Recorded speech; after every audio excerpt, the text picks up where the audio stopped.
Antes de entrar a estudiar Daniel 11:40 al 45, quiero repasar lo que tenemos aquí en la pizarra. El orden de los eventos. Y los que no han estado toda la semana posiblemente estén un poquito perdidos esta noche. Pero no se sientan mal, consíganse un joven mañana que haga la obra misionera y desde el estudio bíblico de lo que hemos estado estudiando durante esta semana. Tenemos en primer lugar la supremacía papal, que dura ¿cuánto tiempo? 1260 años. Luego, cuando concluyen los 1260 años, el papado recibe ¿qué? Una herida de muerte en 1798. Y en ese contexto se levanta otra potencia mundial. ¿Y cuál es esa potencia? Estados Unidos. ¿Es una potencia diferente que el papado, por lo menos al comienzo? Sí. Es un país cristiano, pero es un país que garantiza la libertad de conciencia, que ayuda a la mujer, ayuda al remanente, a la iglesia, ¿verdad? Por lo menos al comienzo. Pero luego encontramos que ese país, los Estados Unidos, en determinado momento, deja de hablar como un cordero y empieza a hablar como un dragón. Y le devuelve el poder ¿a quién? A la bestia. Por eso se llama la imagen de la bestia. La bestia no podría recobrar su poder político mundial sin ganar primero la potencia política más grande del mundo, los Estados Unidos. Por eso es que el papado tiene sus ojos puestos en los Estados Unidos, porque si sabe que logra conquistar a los Estados Unidos, logra conquistar a todo el mundo, porque la influencia de los Estados Unidos es una influencia mundial. Y si no lo creen, nada más recuerden la guerra del Golfo Pérsico, cuando James Baker, el secretario de Estado de los Estados Unidos, pudo reunir esa tremenda coalición de países que inclusive antes habían sido antagónicos a los Estados Unidos. Y ahora los Estados Unidos empiezan a moverse entre las naciones, en las Naciones Unidas, y toma el liderazgo. Pero el que realmente está dirigiendo es ¿quién? Detrás de las escenas está dirigiendo es el papado. Así que la herida es sanada, ayudada por los Estados Unidos. Y eso es lo que dice en la página 619 a la 660, dice que los Estados Unidos es la potencia que le restaura el poder a Roma papal. Y la Biblia también lo dice. La imagen de la bestia. Y luego, ¿qué hace el papado cuando se le sana su herida? Conquista todo el mundo. Y cuando digo todo el mundo, quiero decir todo el mundo. Vamos a leer unas citas del Espíritu de Profecía. ¿No dice también en Apocalipsis 13 y el versículo 3 que se maravilló todo el mundo en pos de la bestia? ¿No lo dice? Cuando su herida es sanada, claro que sí. O sea que la bestia, el cuerno pequeño, va a recobrar su poderío mundial. Va a dominar el mundo. Ya no solo Europa, sino el mundo. Conquista el mundo, y cuando está conquistando el mundo, se le pone la cosa caliente ¿a quién? A la iglesia. Porque se va a prohibir comprar y vender. Porque muchos de los que nos seguían, de los que estaban en la iglesia, van a salir y ser nuestros peores enemigos. Y muchos de los que eran nuestros peores enemigos van a entrar a la iglesia. Esto es lo que la hermana White llama el zarandeo. Y cuando la iglesia haya sido zarandeada, entonces Dios tendrá un remanente que pueda recibir el poder ¿de qué? De la lluvia tardía, para proclamar el fuerte clamor del cuarto ángel. Pero el fuerte clamor levantará ¿qué? La ira del rey del norte, o la ira de Babilonia. Y por lo tanto saldrá con la intención de destruir al pueblo de Dios. Inclusive dará un decreto de muerte. Y en el momento cuando da el decreto de muerte, ¿quién se levanta? Miguel. ¿Están viendo la secuencia? Se levanta Miguel. Y cuando se levanta Miguel, viene un ¿qué? Un terrible tiempo de angustia. Más terrible para los impíos que para los hijos de Dios. Porque para los impíos están perdidos. Los hijos de Dios sufrirán, pero no están perdidos, están salvos. Y entonces en el tiempo de angustia es que viene el decreto de muerte. Después de la segunda plaga es que se da el decreto de muerte. Vamos a ver si alcanzamos a llegar a eso esta noche. El rey del norte planta las tiendas de su palacio entre el mar y el monte deseable para dar el golpe decisivo, que reducirá al silencio la voz disidente y reprensora. Pero en la noche, cuando van a destruir al pueblo de Dios, ¿recuerdan cuando leímos del conflicto de los siglos, página 693? Hombres armados por todas partes, están listos para emprender la obra de muerte. ¿Recuerdan lo que leímos? Vamos a volver a leer esta noche. Dice, en ese momento es que Dios intervendrá para libertar a su pueblo. Esa es la palabra exacta. La liberación del pueblo de Dios.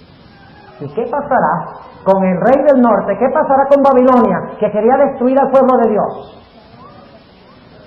Se le secarán las aguas. Los comerciantes se le retirarán. Los reyes de la tierra se le retirarán. Las muchedumbres se le retirarán. Y ahora, ¿cuántos tendrá las falsas iglesias, los falsos ministros apoyándolos? Ninguno. Por eso dice, llega a su fin sin que tenga quien le ayude. Y luego después que viene, número 14, la resurrección. ¿Está clara la secuencia? Recuerden esa secuencia cuando estudiemos ahora lo que vamos a analizar a continuación. Ahora permítame decirles esto. La hermana Elena G. de White guarda un silencio sepulcral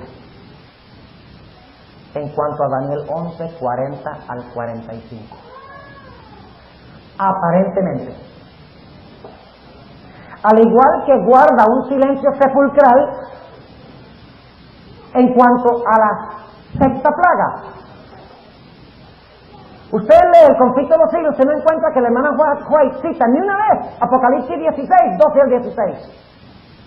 La sexta plaga, no lo cita. Y tampoco cita los versículos de Daniel 11, 40 al 45. ¿Saben ustedes por qué? Porque en la época cuando la hermana White vivió, habían dos bandos en la iglesia. Uno diciendo que el rey del norte era Turquía, representado por el editor de la Review and Herald, Uri Smith. Y el otro bando dirigido por Jaime White. Y se agarraban, literalmente, bueno, no literalmente, no se daban puños, pero casi. La hermana White dijo, si yo me pongo de un lado, eso va a traer ¿qué? División en la iglesia.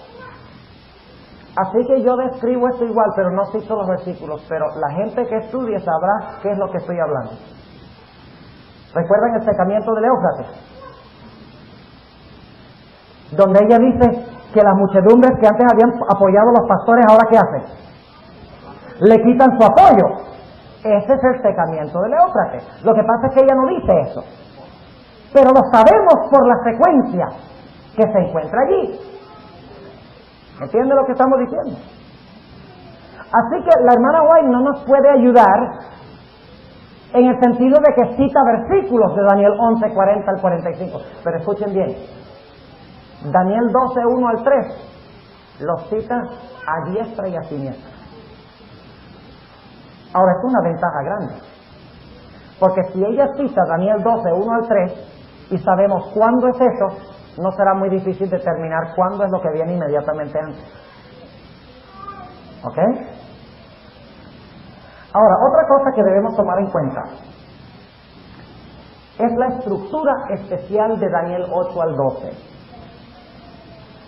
Y vamos a analizar un momentico la estructura de Daniel 8 al 12, para que podamos entender bien lo que estamos hablando aquí, la secuencia que estamos hablando.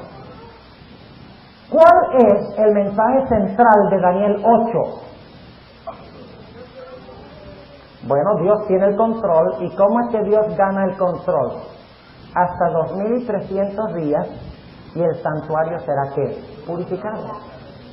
Ese es el verso central. Ahí es que Cristo le quita el reino a los reyes de la tierra. Ahora, ¿qué tal de Daniel 9? ¿Qué relación hay entre Daniel 9 y Daniel 8? Daniel 9 es la explicación de la primera parte de los 2300 días. ¿Y cómo llamamos esa primera parte? Las 70 semanas. Muy bien. Las 70 semanas son la primera parte de la profecía de los 2300 días. Ahora, ¿cuándo es?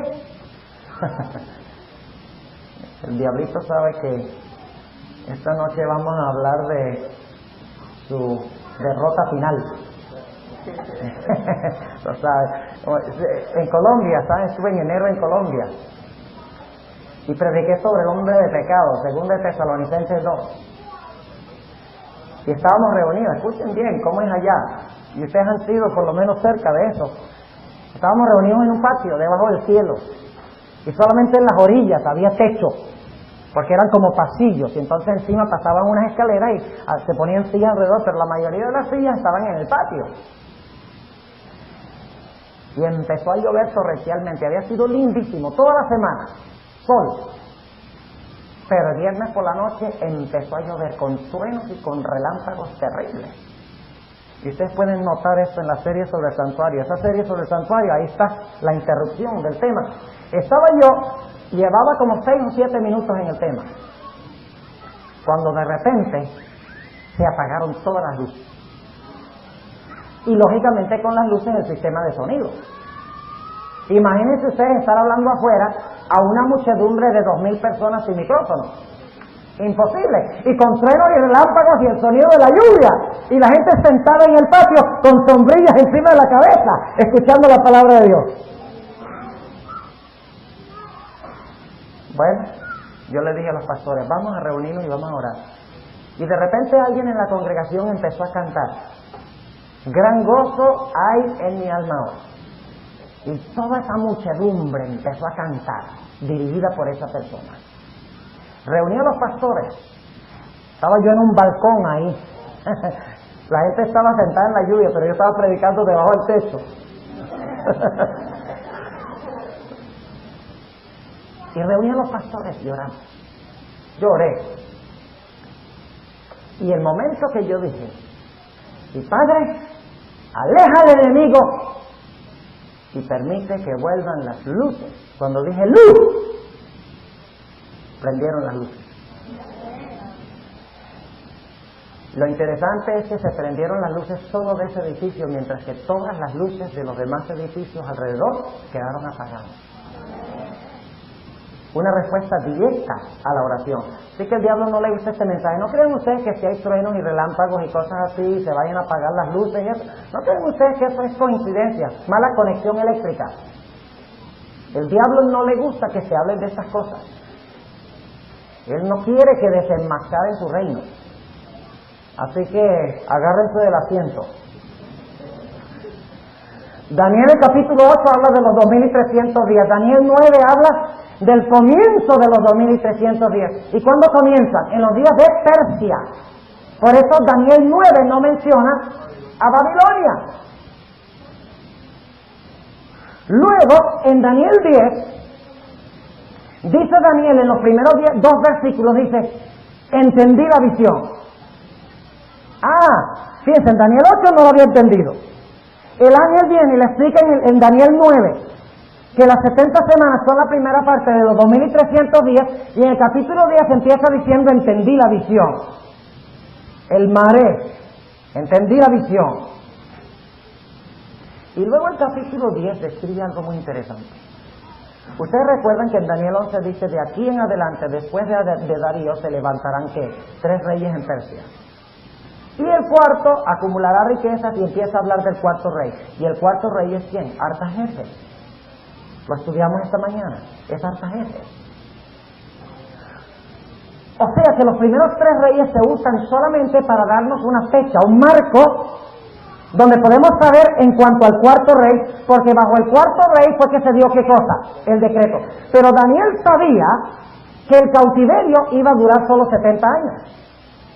Y Babilonia acababa de caer. Si usted lee en el capítulo 10 de Daniel, la fecha es el año 538. Recién había caído Babilonia. Y ahora Daniel dice, bueno, ¿será que el decreto se va a dar? ¿Será que Ciro va a dar el decreto para que regresemos a nuestra tierra para reconstruir el templo y la ciudad, para que se pueda cumplir la profecía de las 70 semanas? ¿Será? Y por lo tanto en Daniel 10 encontramos una descripción interesante. Se encuentran 2 príncipes luchando. Está en primer lugar Gabriel, y en el otro lado está el príncipe de Persia. ¿Quién es el príncipe de Persia? Satanás, el zar de Persia. Y está Gabriel, el ángel de Dios, y dice que por 21 días la mente de Ciro tambaleaba. ¿Doy el decreto o no lo doy? ¿Los dejo ir o no los dejo ir? ¿Dejo que se cumpla la profecía de las 70 semanas o no? Ese es el marco de Daniel 10. Y finalmente parece que Ciro va a fallar en contra del pueblo de Dios. Hasta el momento que llega ¿quién? Miguel. El otro zar, la palabra zar, hebrea, el príncipe. Miguel. Y con Gabriel y con Miguel, Ciro decide dar el decreto. Él es el primero de los 3 reyes. Un decreto que finalmente llevará a que Artajerjes dé su famoso decreto para reconstruir la ciudad y los muros de Jerusalén. Y luego llega Daniel 11. ¿Dónde cuadra Daniel 11? ¿Saben ustedes que Daniel 11 tiene la misma fecha que Daniel 9? ¿Por qué es significativo esto? Porque Daniel 11 es una explicación de ¿qué? Del resto de la profecía de Daniel 8 y 9. ¿Entienden? O sea que Daniel 11 empieza diciendo, de aquí en adelante, desde Darío en adelante, habrá 3 reyes. Y el 4.º rey es muy importante, significativo, es Artajerjes. O sea que Daniel 11 en realidad comienza a donde comenzaron ¿qué? Los 2300 días. Pero escuchen bien, ¿había entendido Daniel las 70 semanas, sí o no? En Daniel 10, 1 y 2 dice que sí, entendió. Claro que sí. Pero todavía había algo que no entendía. Claro que sí. El resto del periodo. Y por lo tanto en Daniel 11 Dios le da a Daniel la explicación no solamente de cuándo se va a dar el decreto en los días de Artajerjes, sino que dice todo lo que sucederá de ahí en adelante hasta la consumación de la gran controversia entre el bien y el mal. ¿Está claro? Ahora, vamos entonces a entrar a nuestro estudio de Daniel, el capítulo 11, empezando con el versículo 40. Daniel, el capítulo 11 y el versículo 40. Y necesito como más espacio aquí porque tengo demasiados papeles, pero vamos a ver cómo hacemos. Vamos a Daniel 11 y el versículo 40. ¿De qué hablamos esta mañana? ¿Recuerdan? ¿Qué fue lo que hablamos esta mañana? ¿De cuál periodo?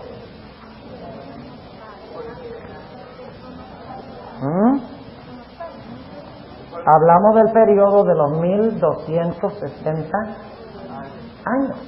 Exactamente. Ahora, ¿qué sigue de próximo? ¿Creen ustedes que esto debe estar en el próximo versículo? ¿Qué les parece? ¿Lo buscamos? A ver si lo conseguimos, vamos a buscarlo. Versículo 40. Empero, al cabo del tiempo, esta expresión se traduce de tantas diferentes formas en Daniel que es difícil hilarlas todas. Pero en realidad dice en el original, en el tiempo del fin. Es la misma expresión que se usa en Daniel 8:17, Daniel 12:4, 9 y también en Daniel 11:35. Se debe traducir siempre el tiempo del fin. ¿Y cuándo comienza el tiempo del fin? Cuando el papado recibe su herida mortal en 1798. Lean El conflicto de los siglos, página 405. La hermana White deja muy en claro allí cuando empieza el tiempo del fin. Empieza cuando terminan los 1260 años, en 1798. Así que cuando dice aquí, empero al cabo del tiempo, o cuando comience el tiempo del fin, ¿a qué fecha se está refiriendo? A 1798, exactamente. ¿Es eso lo próximo que tenemos en la secuencia? ¿Qué pasó en 1798? ¿Cayó qué? Roma papal. Vamos a buscar esa caída en la primera frase de Daniel 11:40. Empero al cabo del tiempo, o decir, en el tiempo del fin. ¿Cuál tiempo? ¿Cuál es el único tiempo que ha mencionado Pedro de los 2300 días? Los 1260. El rey del mediodía, ¿qué es el mediodía? El sur. El rey del sur se acorneará con él. ¿Se acorneará con quién? Con el rey del norte. Es decir, que el rey del sur se iba a levantar en contra de quién? Del rey del norte. ¿En qué fecha? En 1798 o alrededor de 1798. Ahora nos incumbe preguntar quién es el rey del sur. ¿Saben ustedes quién es el rey del sur? Lo dice el mismo capítulo 11 de Daniel. Vamos a leer Daniel 11 y el versículo 5, y luego el versículo 8 y 9. 11:5 dice: y haráse fuerte el rey del mediodía, mas uno de los príncipes de aquel le sobrepujará, y se hará poderoso, su señorío será grande señorío. Y luego sigue hablando del rey del sur, y en el versículo 8 explica quién es ese rey del sur. Dice en el versículo 8: y aún los dioses de ellos, con sus príncipes, con sus vasos preciosos de plata y de oro, llevará cautivos ¿a dónde? A Egipto. ¿Quién es el rey del sur? El rey del sur es Egipto. Ahora yo les pregunto, ¿Egipto se levantó contra el papado en 1798? Claro que no. Pero ustedes notarán que hemos estudiado que todo este pasaje está hablando ¿en qué sentido? Simbólicamente. Así que en la Biblia Egipto debe simbolizar o representar algo, ¿verdad? Ahora, ¿qué representa Egipto en la Sagrada Escritura? Es el rey del sur. Ahora, para entender esto necesitamos entender cómo explicaban los autores bíblicos las direcciones del compás. Para nosotros, a ver, ¿dónde es norte aquí? Que estoy medio perdido. ¿Dónde es el norte? El norte es para, algunos dicen para allá, otros dicen para allá. Están tan desorientados como yo, otros dicen para allá. ¿Para allá es el norte? Ok, para allá es el norte.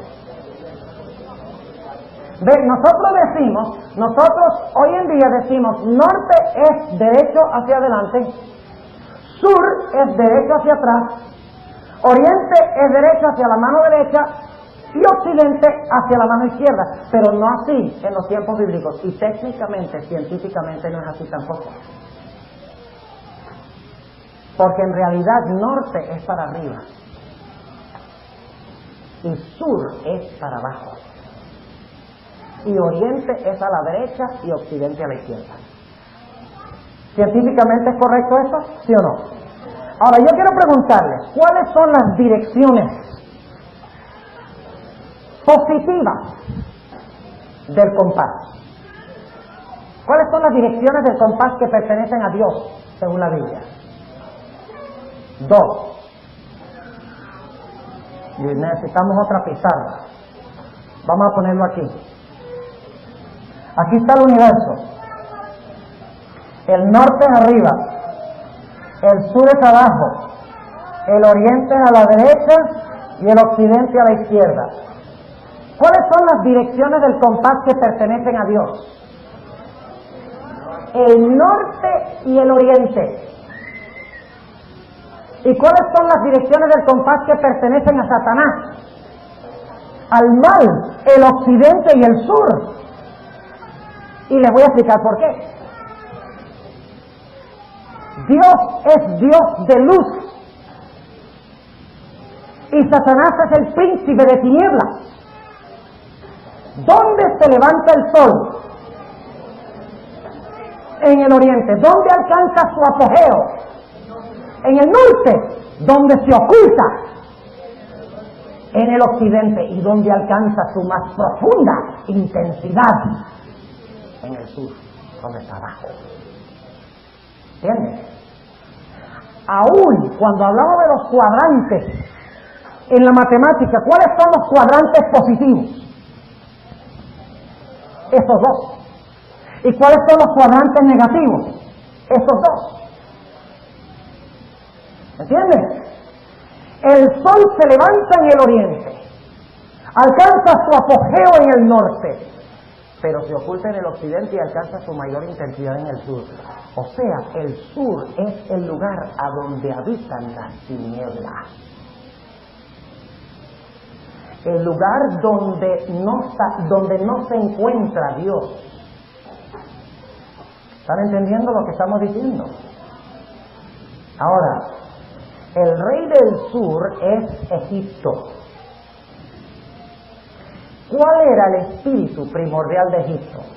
Tenemos que buscar una característica porque es un símbolo Egipto aquí.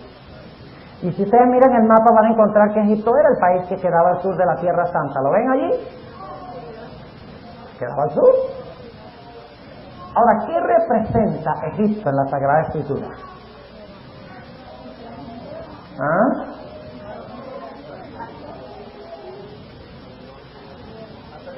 Tinieblas, ateísmo, ausencia de Dios. ¿Cómo sabemos que representa ateísmo? Bueno, muy sencillo.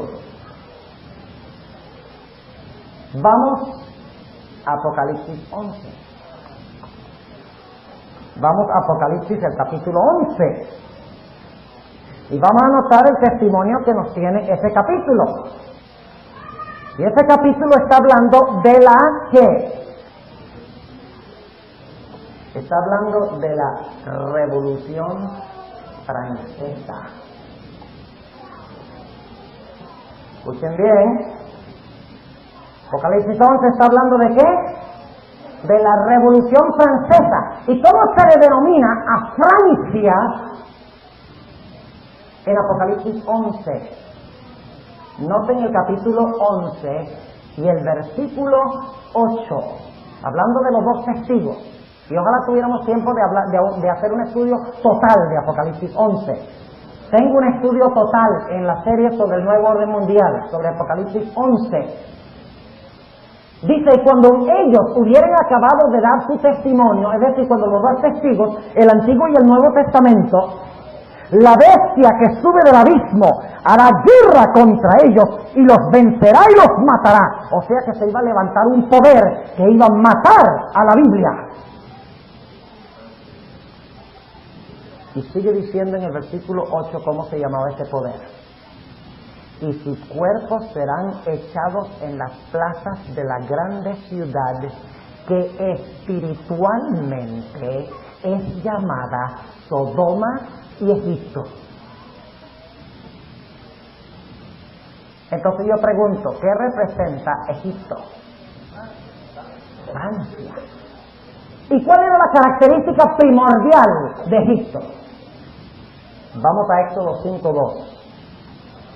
Éxodo el capítulo 5 y el versículo 2. Y vamos a notar cuál era la característica primordial. ¿Saben ustedes cuál era la característica primordial que distinguía a Egipto?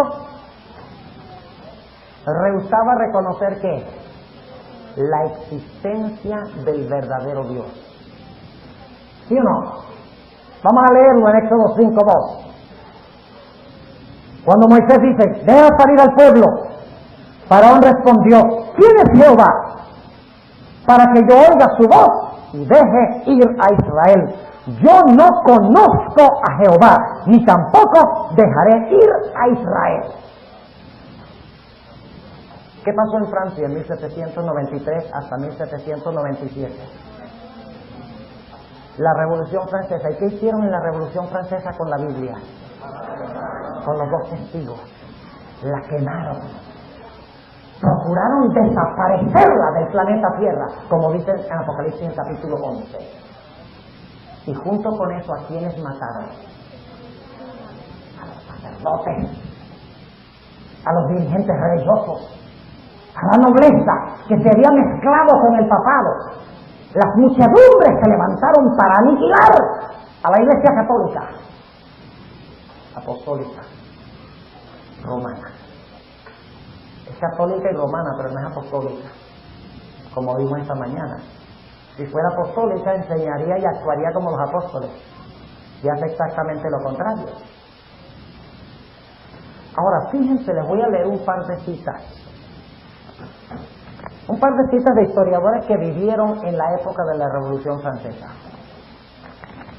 para que ustedes vean lo que pasó cuando el Papa Pío VI fue llevado cautivo por el general Berthier, el general de las tropas de Napoleón Bonaparte.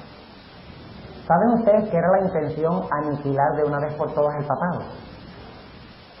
Fíjense, esta cita viene de George Trevor, Roma desde la caída del Imperio Occidental, escrito en el año 1797, el mismo año que terminó la Revolución Francesa. ¿Ustedes creen que él sabe lo que está hablando entonces? Escuchen. El objetivo del directorio francés, esos eran los líderes que dirigían la revolución, el objetivo del directorio francés era destruir el gobierno pontificio, pues este era el enemigo irreconciliable de la república. Al anciano papa se le pidió que abdicara el gobierno temporal, es decir, que dejara el gobierno temporal. Pero cuando rehusó hacerlo, lo arrastraron del altar. Los anillos le fueron arrancados de los dedos.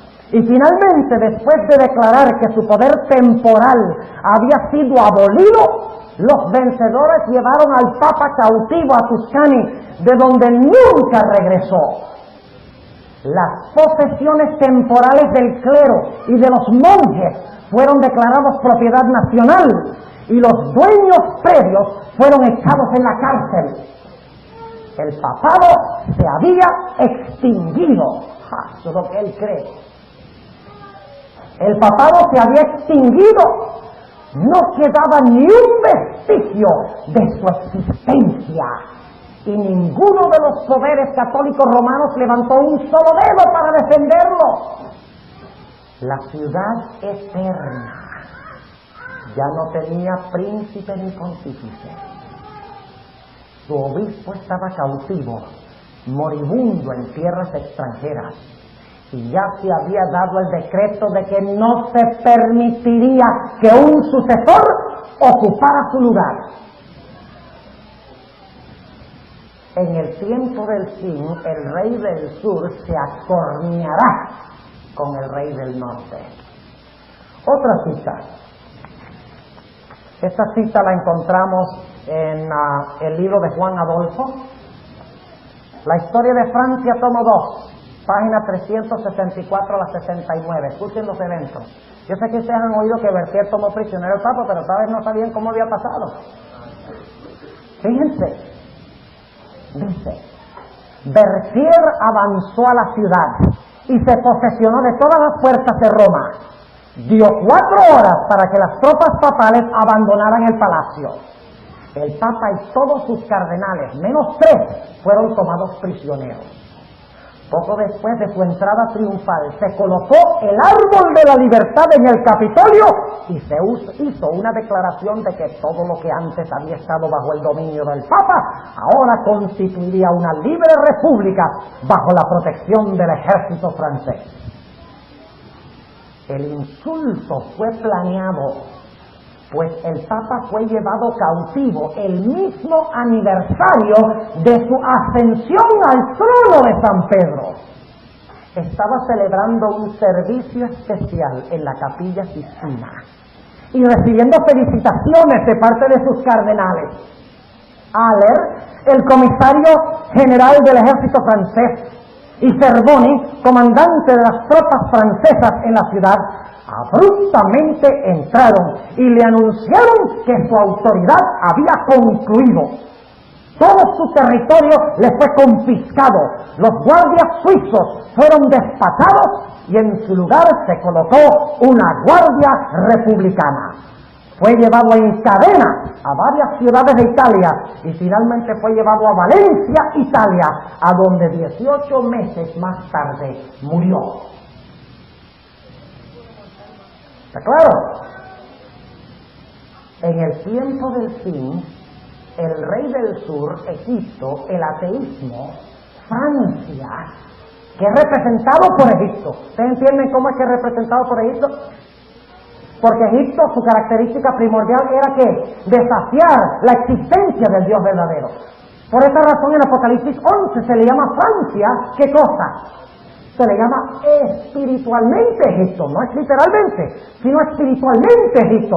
Ahora, ¿qué significa eso? Se acorneará contra el rey del norte, contra el rey del sur, perdón, se acorneará. Y dicho sea de paso, ¿saben ustedes cómo lee la Septuaginta? ¿Saben lo que es la Septuaginta? Es la versión de los 70, es la versión griega del Antiguo Testamento.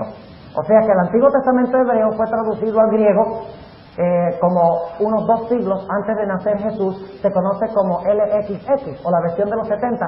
¿Saben ustedes que allí dice que al cabo del tiempo Egipto se acorneará contra el rey del norte? Ya no dice el rey del sur, sencillamente dice Egipto. Eso demuestra que ellos entendían quién era el rey del sur. ¿Quién era? Egipto. Ustedes miran su mapa y se dan cuenta qué es lo que queda al sur de la Tierra Santa. Egipto. Egipto es el enemigo del sur, es el rey del sur. Pero como no es Egipto literal, nada pasa con Egipto literal en 1798. No tenía ninguna importancia ni ascendencia. Pero Egipto es un símbolo ¿de qué? De Francia. Ahora, ¿qué significa esa palabra? Se acorneó contra el rey del norte. ¿Saben ustedes que eso significa atacar con la fuerza de una corneada? Es el símbolo de un toro. ¿Cuántos de ustedes han estado alguna vez en un corral con un toro? ¿Qué está haciendo? ¿Cuántos han estado? Es como para morirse del susto. Y se está haciendo frío, le sale humo de la nariz y pisa. Está listo para venir con los cuernos y a cornear. Esa es la imagen que se está usando aquí. La misma palabra aparece en Daniel 8 y el versículo 4. Noten lo que dice. Estamos usando otra vez la concordancia. La misma palabra, nagat, acornear, significa atacar con fuerza, con la intención de herir, con la intención de derramar sangre, con la intención de matar y destruir de una vez por todas. Dice en Daniel 8 y el versículo 4, di que el carnero que hería con los cuernos, nagat, la misma palabra hebrea, hería con los cuernos, al poniente, al norte y al mediodía, que ninguna bestia podía parar delante de él. Es decir, que el poder que se iba a levantar contra el papado iba a ser un poder que se le iba a levantar ¿con qué? Con violencia y con derramamiento de sangre. ¿Pasó eso en Francia? Las muchedumbres eran como un toro airado, ¿sí o no? Lean el capítulo en el conflicto de los siglos, la Biblia y la Revolución Francesa, página 308 a la 332. La sierva de Dios dice que era, ¿saben lo que es un pressure cooker, verdad? ¿Saben lo que es un pressure cooker? Esta olla de presión, a veces cuando no se tapa bien, ¿qué pasa? No sé si les ha pasado alguna vez. Cuando no se tapa bien, se aumenta y se aumenta la presión hasta al final, ¡pum! ¡boom!, una explosión. Eso es lo que pasó. La Iglesia Católica mantuvo en la ignorancia a la gente, la mantuvo pisoteada por tanto tiempo, 1260 años, que en la Revolución Francesa ya nadie podía aguantarlo. Era como atacar con cuernos. Y la sierva de Dios dice, en Conflicto de los Siglos, páginas 324 y 25, que la sangre literalmente chorreaba por las calles de Francia. La sangre de los sacerdotes, la sangre de los ministros, la sangre de la nobleza que se había aliado con el papado para subyugar a los pobres de la sociedad. Se levantaron para aniquilar a este poder. ¿Vamos bien? ¿Vamos en secuencia? ¿Vamos bien, sí o no? Ok, vamos bien. Sigamos. Ustedes recuerdan también en Apocalipsis 13:10 que dice que el poder que mata con la espada es necesario que sea ¿qué? Muerto con la espada. Esa también es una referencia a la Revolución Francesa. Pero la Biblia dice que la herida mortal del papado se iba ¿a qué? A curar. Y que cuando se le sanara la herida iba a recobrar su poderío ¿qué? Mundial. Iba a conquistar el mundo después de la herida de muerte que le suministró Francia en 1798. Ese es el cuadro que tenemos en los siguientes versículos. Claro que sí. Ahora, antes de entrar a hablar de los siguientes versículos, específicamente comenzando en el versículo, la última parte del versículo 40, necesitamos en este momento entender más plenamente quién es el Rey del Norte.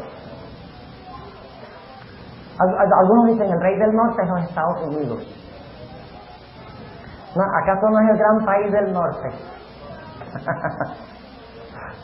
Otros dicen no, el Rey del Norte es Rusia. Pero según la Biblia, ¿quién es el Rey del Norte? Ya sabemos que el Rey del Sur es ¿qué? El ateísmo. Los gobiernos seculares del mundo. De ahí aparecen los gobiernos seculares y la idea de separar la Iglesia y el Estado de Francia. De ahí viene separar radicalmente los dos y no dejar que la Iglesia se meta dentro de la política, ni la política meterse dentro de la Iglesia, separar los dos. De la Revolución Francesa viene eso. Ese es el legado que recibimos. Los Estados Unidos, aunque el espíritu de la Revolución Francesa fue a los excesos y negó la existencia del Dios verdadero, muchos de los principios de la Revolución Francesa se incorporaron en la Constitución de los Estados Unidos. La idea de no dejar que la religión se mezclara con la política, eso es producto de lo que pasó en la Revolución Francesa, cuando la Iglesia fue separada del Estado. Ahora sabemos que el Rey del Sur es Francia, es el ateísmo. Y yo les pregunto algo, después de la Revolución Francesa, empezaron país tras país a volverse ateos y comunistas. ¿Ah? ¿Saben ustedes dónde se originó el comunismo según los mismos comunistas? En la Revolución Francesa. Lean los escritos de Fidel Castro y de Mao Zedong. ¿Y de quién más? Lean los escritos de Stalin y de Lenin. Y si se atreven, lean a lo que ha escrito Fidel Castro. El comunismo mundial ateo tuvo su origen en la Revolución Francesa. Qué interesante. Hasta hace poco, ¿cuáles eran las dos potencias del mundo que estaban luchando uno contra la otra? El capitalismo y el comunismo. ¿Y quién estaba más o menos del lado del capitalismo? Estados Unidos, pero ¿quién más? El papado. El papado aborrece el comunismo. ¿Saben por qué? Por lo mucho que se parecen. Ambos son absolutistas. Ambos son totalitarios. Ambos pisan los derechos de conciencia. Ambos tienen policía secreta. Ambos quitan la libertad de conciencia. Ambos pisotean a los santos. Si ustedes no creen eso, pregúntenle a un cubano. Los dos quieren lo mismo: dominar el mundo. Y por eso el Papa dice, no me conviene. Y el comunismo también dice, no me conviene. Por eso es que Fidel no ha dejado todavía que el Papa visite a Cuba. Porque él sabe que si hace esto, se metió en la caldera del diablo. Exactamente, ahora. ¿Quién es el rey del norte? Ahora yo sé que es el Papa, ya lo hemos dicho, pero bíblicamente en la antigüedad, ¿quién era el rey del norte? Babilonia. Vamos a leerlo.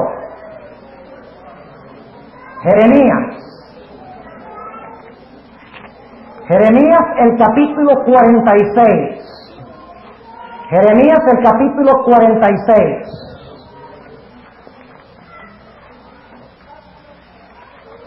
Vamos a leer. Oiga, ahora sí se vinieron las luces bien.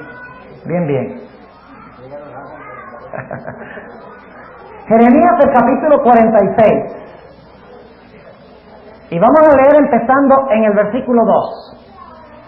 En orden a Egipto, contra el ejército de Faraón, Necao, rey de Egipto, que estaba cerca del río Éufrates, en Carquemis, al cual hirió Nabucodonosor, rey de Babilonia, el año 4 de Joacim, hijo de Josías, rey de Judá. Ahora, habla de Nabucodonosor. ¿De qué reino era rey Nabucodonosor? De Babilonia. ¿Y qué río quedaba allí? Según el versículo que acabamos de leer. El Éufrates. ¿Y en qué dirección del compás quedaba? Versículo 6. No huya el ligero, ni el valiente escape. Al Aquilón, junto a la ribera del Éufrates, tropezaron y cayeron. Tres cosas que se dicen en estos versículos. Uno, tenemos el norte. Dos, ¿quién era el reino que estaba en el norte? Babilonia. ¿Y cuál era su río?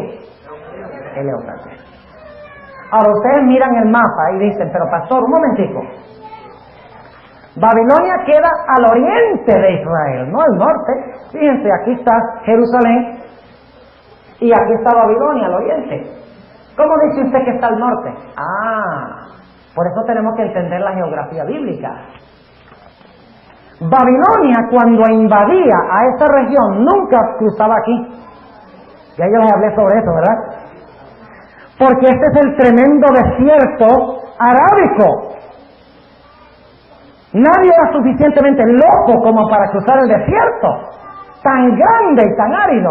Y por lo tanto, cuando Babilonia invadía la tierra de Israel, venía así, hacia arriba, donde era fértil, donde había agua, y descendía a la tierra de Israel. ¿Desde qué dirección? Desde el norte. Por eso es que Babilonia se conoce como ¿qué? Como el rey del norte. Babilonia es el rey del norte. Entonces yo pregunto, el rey del norte de Daniel 11 también se le llama ¿qué cosa? Babilonia. Entonces tenemos que conectar a Babilonia en Apocalipsis, ¿sí o no? De repente Babilonia en Apocalipsis tiene un significado tremendo y nos damos cuenta que la profecía del rey del norte y la profecía de Babilonia es la misma. Claro que sí. Ahora, ¿quién es el verdadero rey del norte? ¿Quién es el verdadero rey del norte? Vamos a leer dos versículos. Salmo 48. Salmo el capítulo 48. Vamos a ver que la Biblia nos diga quién es el verdadero rey del norte. Salmo 48, 1 y 2. Dice: grande es Jehová y digno de ser en gran manera alabado en la ciudad de nuestro Dios, en el monte de su santuario.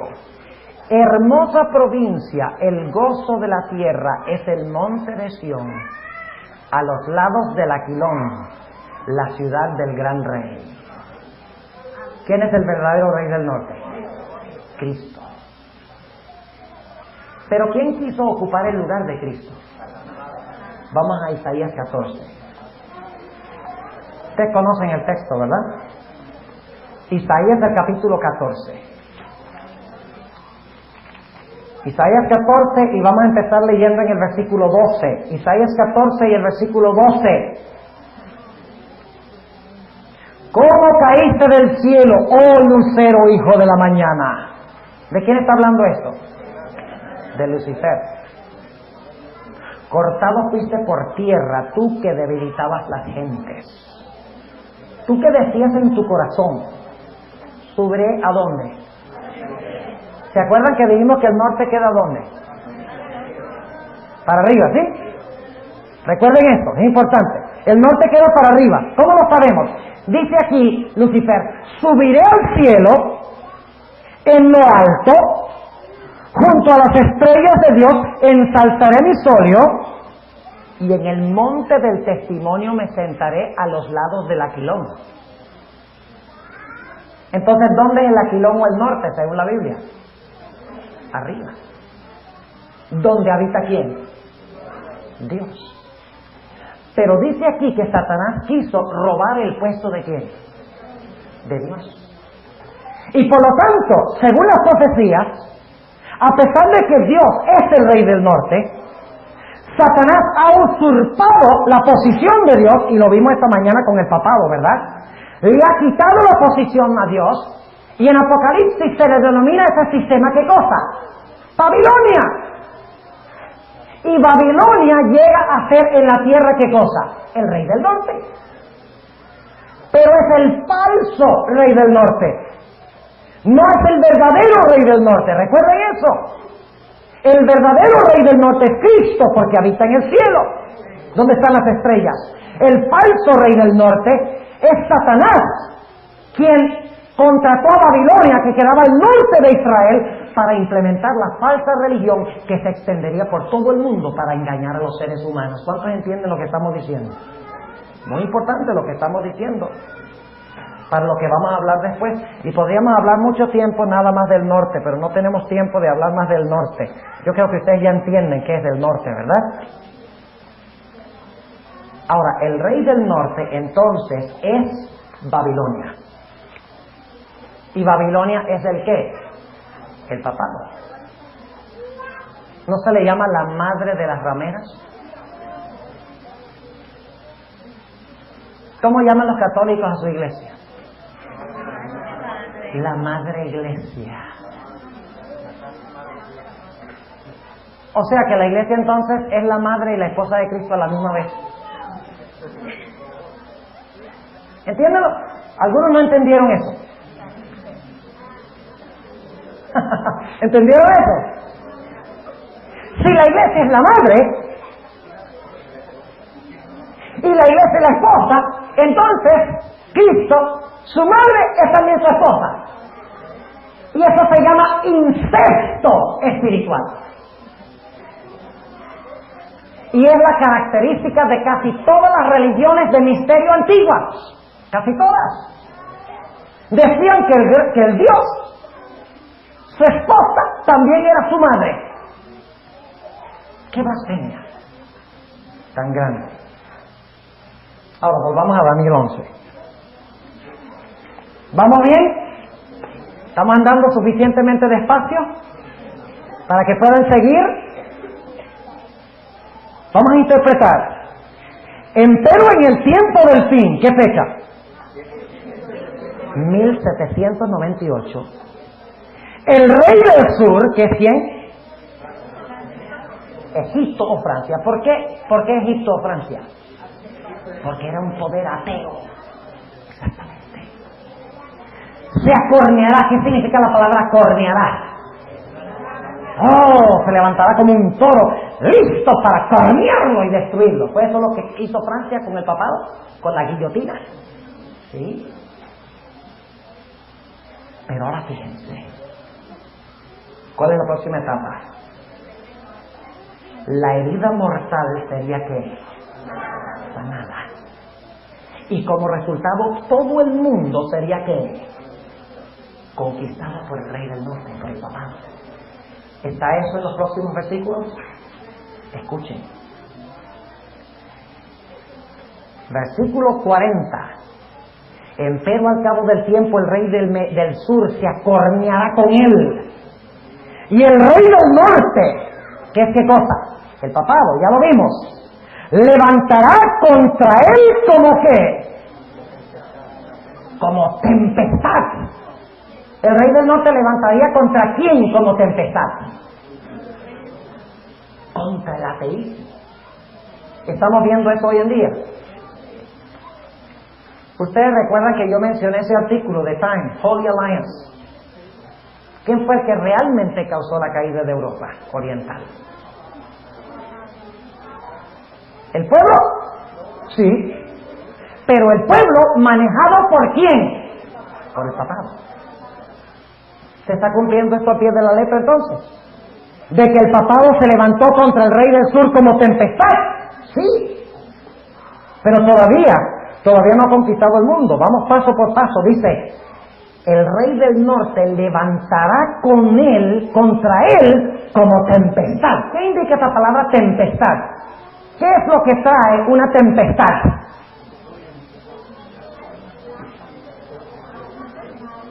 ¿Cuántos conocen una tempestad sin agua? ¿Han visto una tremenda tempestad sin agua? No. La palabra tempestad indica de que va a haber una abundancia ¿de qué? De agua, de lluvia. Y dice, levantará contra él como tempestad, con carros y gente de a caballo. O sea que le va a hacer guerra, según dice aquí. Y en la Biblia los caballos y los carros representan guerra. Y dice, y entrará por las tierras e inundará y pasará. Ahora quiero que noten una progresión, saquen el mapa. Este es el mundo conocido del Antiguo Testamento. Este es todo el mundo en el Antiguo Testamento. ¿Ok? Esto es todo el mundo en el Antiguo Testamento. Fíjense. Aquí tenemos el lugar donde está el rey del norte, en Babilonia. ¿Qué es lo primero que hace? Dice que conquista a las tierras. ¿Saben ustedes lo que significa esa palabra tierra? En realidad se traduce la mayoría de las veces con la palabra países. Vamos a leer un versículo. Génesis 10 y el versículo 20, donde se menciona la tabla de las naciones. Génesis el capítulo 10 y el versículo 20.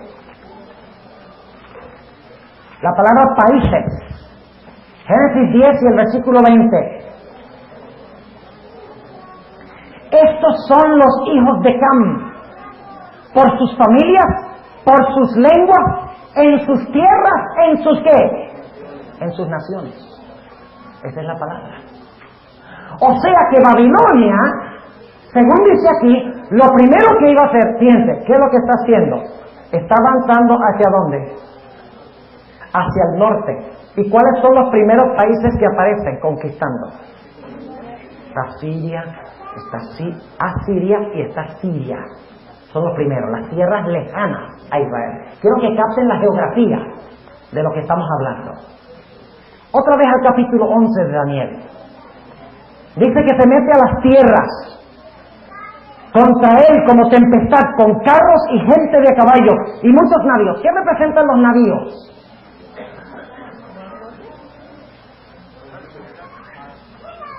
¿Qué cargan los navíos? No armas. Comercio. Lean Apocalipsis 18. Significa que controla las rutas de comercio. En Apocalipsis 18 se mencionan los navíos que están bajo el poder de Babilonia y se menciona toda la mercancía que controla. O sea que iba a controlar el sistema económico ¿qué? Mundial de aquella época. Vamos a leerlo un momentico allí, en Apocalipsis el capítulo 18, para que ustedes vean qué son los navíos. Apocalipsis el capítulo 18 Y vamos a leer, empezando en el versículo... A ver, ¿dónde leemos para que sea más cortico?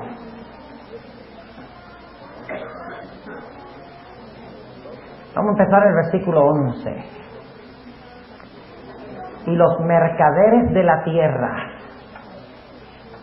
lloran y se lamentan sobre ella, porque ninguno compra más sus mercaderías.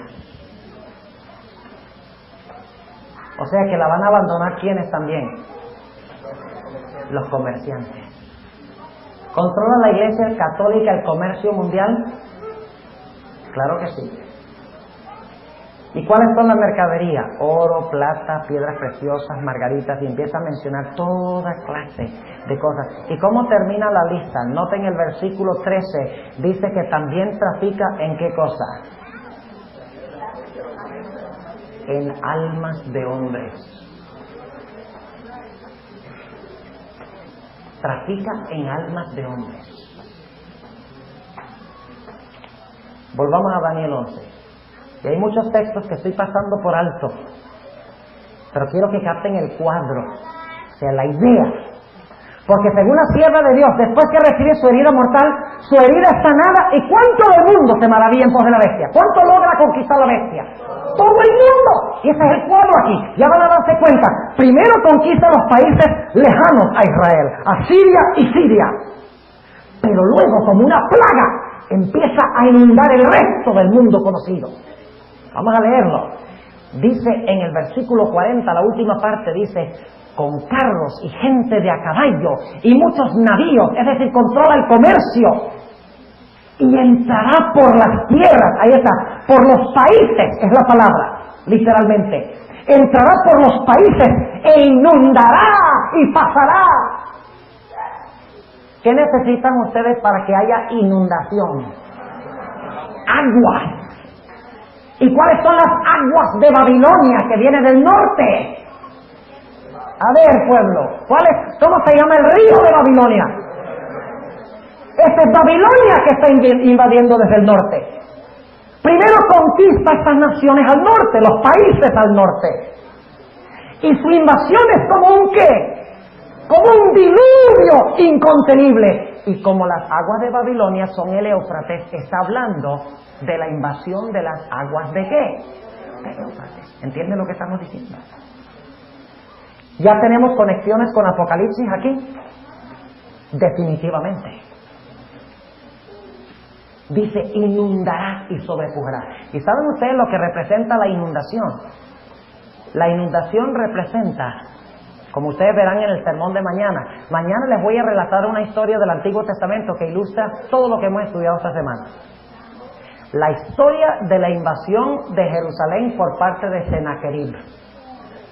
Ahí está todo el tiempo de angustia, el levantamiento de Miguel, el fin sin que tengan que le ayuden, el lloro y el clamor, el hecho de que Jerusalén no cae, la invasión desde el norte, todo está allí.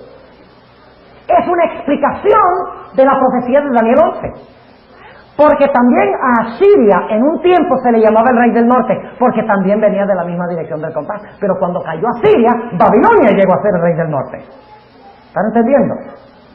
Ahora, dice, y no voy a leer Isaías 8, 7 y 8, porque eso es para mañana. Ese es el mejor texto que habla de la inundación de aguas, de las aguas del Éufrates.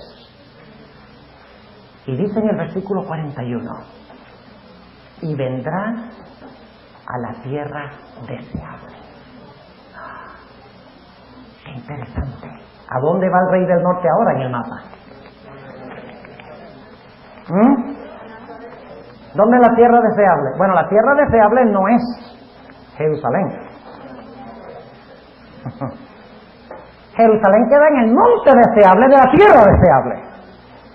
La tierra deseable es Palestina. ¿Qué dije yo? ¿Cómo sabemos eso? Bueno, vamos a buscarlo en el mismo libro de Daniel. Daniel, el capítulo 11 y el versículo 16. Aquí está hablando de la invasión de Pompeyo en el año 63 a la Tierra Santa, a la tierra de Israel. Y dice, y el que vendrá contra él, el versículo anterior está hablando de Antíoco Epífanes, el infame Antíoco Epífanes, no hablamos de todos los versículos, recuerdan, pero el versículo 15 está hablando de Antíoco, que viene contra la tierra deseable, contra Israel, y luego dice que vendrá uno contra Antíoco, y hará su voluntad, ni habrá quien se le pueda parar delante, y estará en la tierra deseable, la cual será consumida en su poder. Notemos también Ezequiel, el capítulo 20 y el versículo 6. Ezequiel, el capítulo 20 y el versículo 6, sobre qué es la tierra deseable. Es la tierra de Palestina. Ahora, ustedes ven el movimiento, están viendo el movimiento que tenemos aquí. ¿Se han dado cuenta? Primero empezó con qué? Recuerden, vienen de Babilonia. Primero empieza con estos países. Luego se mueve al sur y ¿qué está invadiendo? La tierra deseable, a Palestina. Recuerden que este es todo el mundo en la época del Antiguo Testamento. Ustedes pueden ver el título, esto lo saqué de la Biblia, el mundo del Antiguo Testamento. Noten lo que dice Ezequiel 20 y el versículo 6, la idéntica expresión. Ezequiel 20 y el versículo 6 dice, aquel día que les alcé mi mano, que los sacaría de la tierra de Egipto a la tierra que les había proveído, que fluye leche y miel, la cual es la más gloriosa de todas las tierras. La idéntica expresión. ¿Cuál es la más gloriosa de todas las tierras? La que fluye leche y miel. ¿Y cómo se conoce eso? ¿Con qué otro nombre se conoce? Canaán. Exactamente. Y noten también el versículo 15, repite lo mismo. Y también yo les alcé mi mano en el desierto, que los metería en la tierra que les di, que fluye leche y miel, la cual es la más gloriosa de todas las tierras. Entonces, ¿cuál es la tierra gloriosa y deseable? Palestina. Noten, ¿qué es lo que ha conquistado hasta este momento? Ha conquistado a Siria, y ahora ¿qué hace? Empieza a moverse hacia el sur y entra a la tierra deseable, que es la tierra de Canaán, la tierra de Palestina, a donde habitaba el pueblo de Dios. Ahora se está acercando al pueblo de Dios. Volviendo otra vez al versículo 41. Y vendrá a la tierra deseable y muchas caerán. ¿En qué letra está la palabra provincias? ¿En qué estilo de letra está la palabra provincias? En cursivas, lo cual significa que es añadida por ¿quiénes? Por los traductores, creen que va allí. Pero el versículo anterior habla de ¿qué? De países. Por lo tanto, aquí dice que cuando entre la tierra deseable caerán varios ¿qué? Países de la tierra deseable. Pero hay 3 países que no van a caer. ¿Y cuáles son esos 3? Y vendrá la tierra deseable y muchos países caerán, mas estas escaparán de su mano. Ya sabemos que son países, porque dice estas escaparán de su mano y luego menciona 3 países. ¿Está claro? Mas estas escaparán de su mano. Edom y Moab y lo primero de los hijos de Amón. Ahora ahí tenemos que detenernos un momentito.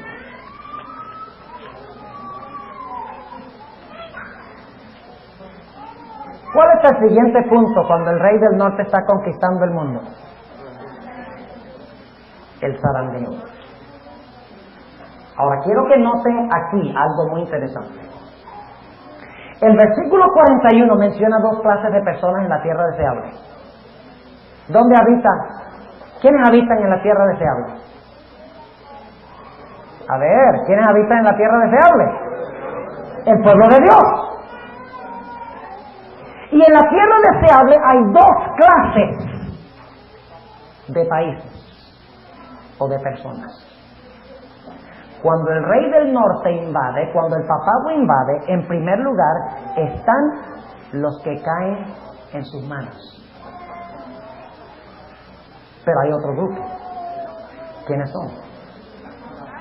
Los que escapan de sus manos. Ahora, ¿qué quiere decir eso? De que hay algunos que escaparán de sus manos y hay otros que caerán en sus manos. ¿Saben ustedes lo que pasaba cuando se realizaban invasiones de parte de Babilonia y Asiria en el Antiguo Testamento? ¿Saben lo que hacían los israelitas? Huían y se refugiaban en Jerusalén. Eso lo vamos a ver mañana en el sermón.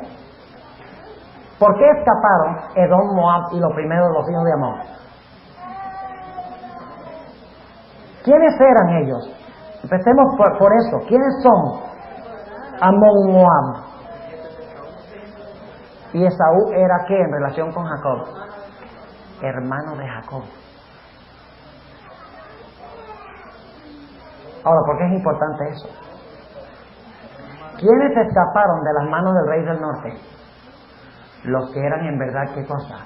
Hermanos de Jacob. ¿Hay algunos en este mundo que no pertenecen a la iglesia remanente? ¿Que no están en la Jerusalén mística o espiritual? ¿Que son pueblo de Dios? ¿Y a dónde los llamamos nosotros a ir? ¿A dónde los llamamos? A la iglesia. Que salgan de Babilonia y entren ¿qué? A la iglesia. Ahora hay dos clases de personas, según dice este versículo. Están muchos en la tierra deseable de los hijos de Dios que caen en sus manos, que se dejan conquistar, porque no se refugiaron ¿dónde? En Jerusalén con el remanente. Pero hay otro grupo que escapa de sus manos y se refugia ¿dónde? En Jerusalén. Eso va a estar clarito mañana en el sermón. Ahora, ¿cómo llamamos nosotros esto? ¿Cómo llama la hermana White eso? El zarandeo. Quiero leer unas citas del Conflicto de los Siglos. Página 517.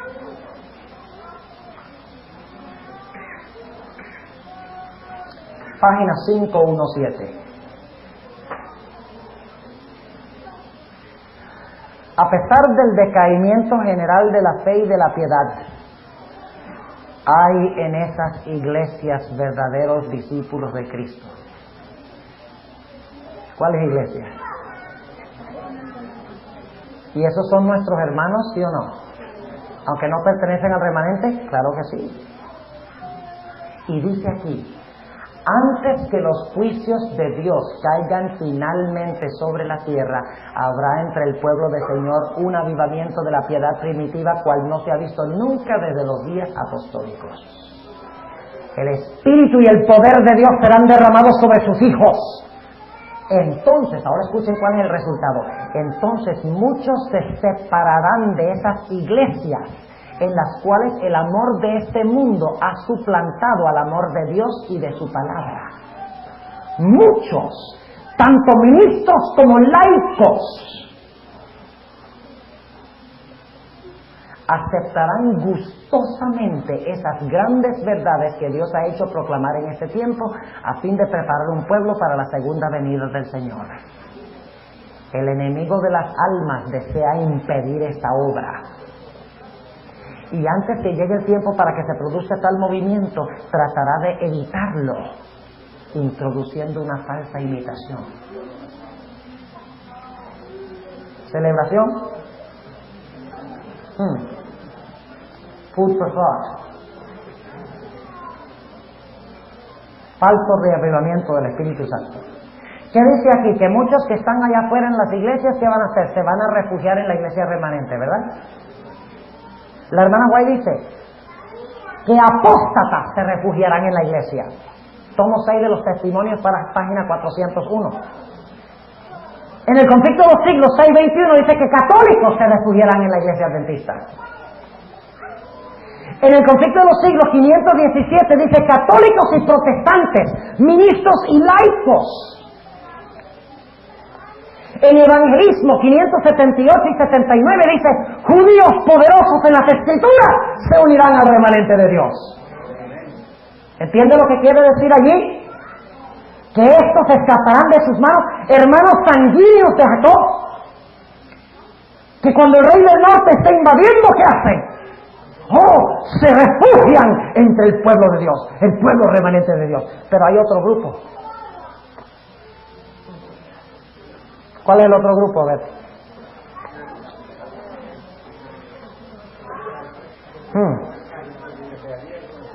conflicto de los siglos 666. Ustedes no sabían que la hermana White hablaba de la profecía de Daniel 11, ¿verdad? Es que no cita los versículos, pero los eventos están allí. ¿Están entendiendo cuáles son los eventos? Dice, en el conflicto de los siglos 666. Ya no van a olvidar esa página. Y da la casualidad que en Juan 6:66 también habla de zarandeo. Dice que después que Jesús predicó su sermón sobre el pan de vida, todos le abandonaron menos los discípulos. Y eso está en Juan 6:66. Y en el conflicto de los siglos 666 está el zarandeo también. Ahora, yo no estoy diciendo que eso es profético, es coincidencia. Pero una interesante coincidencia. ¿Quién sabe? De pronto es providencia. Escuchen el otro grupo. Hay un grupo que cae en sus manos, hay un grupo que escapa de sus manos. Los que escapan de sus manos son los que se refugian en Jerusalén. Los que caen en sus manos son los que huyen del pueblo de Dios, pero que se van con el rey del norte. Escuchen esto. Conforme, y ahora escuchen la palabra, conforme vaya acercándose la tempestad.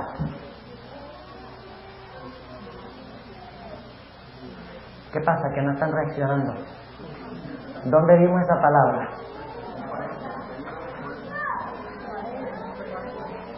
El rey del norte levantará contra él tempestad. ¿Coincidencia? Providencia. Porque la sierva de Dios usa los mismos términos inspirados por Dios. Conforme vaya acercándose la tempestad. Muchos que profesaron creer en el mensaje del tercer ángel, pero que no fueron santificados por la obediencia a la verdad, abandonarán su fe e irán a engrosar las filas de la oposición. ¿Y cuál es la oposición? Babilonia. Escuchen. Uniéndose con el mundo y participando de su espíritu, llegarán a ver las cosas casi bajo el mismo aspecto. Así que cuando llegue la hora de prueba estarán preparados para situarse del lado más fácil y de mayor popularidad. Escuchen ahora. Hombres de talento y de elocuencia que se gozaron un día en la verdad, emplearán sus facultades para seducir y descarriar a las almas. Se convertirán en los enemigos más encarnizados de sus hermanos de antaño. Cuando los observadores del sábado sean llevados ante los tribunales para responder por su fe, estos apóstatas serán los agentes más activos de Satanás para calumniarlo y acusarlo y para incitar a los magistrados contra ellos por medio de falsos informes e insinuaciones. ¿De qué está hablando entonces Daniel 11 y el versículo 41? A ver, ¿de qué está hablando? ¿Vamos bien en la secuencia de la hermana White hasta ahora? ¿Vamos bien? ¿Cuántos dicen que vamos bien hasta ahora en la secuencia de la hermana White? Ahora, permítanme darles un par de versículos, por favor, que ustedes los lean. Lean Amós sobre Edom, Moab y lo primero de los hijos de Amón, para que ustedes vean que mi interpretación es correcta. Les voy a dar los versículos para ustedes ver bíblicamente, no solo de los citas que leí de la hermana White, lo que es Amón, Moab y lo primero de los hijos de Amón. Lean Hechos 15:7 y también el versículo 12 al 17, o sea, Hechos 15:7 y 12 al 17. Y fíjense, escuchen bien, fíjense cómo esos versículos usan Amós 9, 11 y 12. O sea, que ahí en Hechos se cita Amós 9, 11 y 12. Escuchen bien lo que les voy a decir. O sea que en Hechos se cita Amós 9, 11 y 12. ¿Y saben ustedes por qué se cita? Ahí se menciona Amón, Moab y los primeros de los hijos de Amón, en Amós 9, 11 y 12. ¿Y saben por qué en Hechos se usa y en qué contexto? Habla de las tremendas conquistas del Evangelio.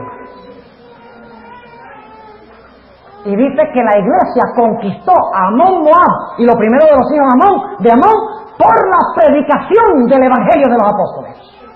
O sea que es el Evangelio lo que conquista, lo que hace que se escapen del poder del rey del norte. Y lean también en el libro de Isaías, el capítulo 11, y no tenemos obviamente tiempo de leer todos, por eso les estoy dando las referencias, Isaías 11, 11 al 16, y lean también Primeros Escritos, páginas 74 hasta la página 76. Página 74 a la 76. Ahí está clara la interpretación de que Edom, Moab y los hijos de Amón son ganados por el pueblo de Dios y entran a pertenecer al pueblo de Dios, mientras que algunos que pertenecían al pueblo de Dios se van a unir a Babilonia y van a ser conquistados por Babilonia. No podemos dejar pasar por alto algunas citas de la hermana White sobre el zarandeo. Escuchen bien. Esto debe ponernos a temblar, hermanos y hermanas, estas citas sobre el zarandeo. Casi todos los que profesan creer la verdad presente están completamente impreparados para recibir la lluvia tardía.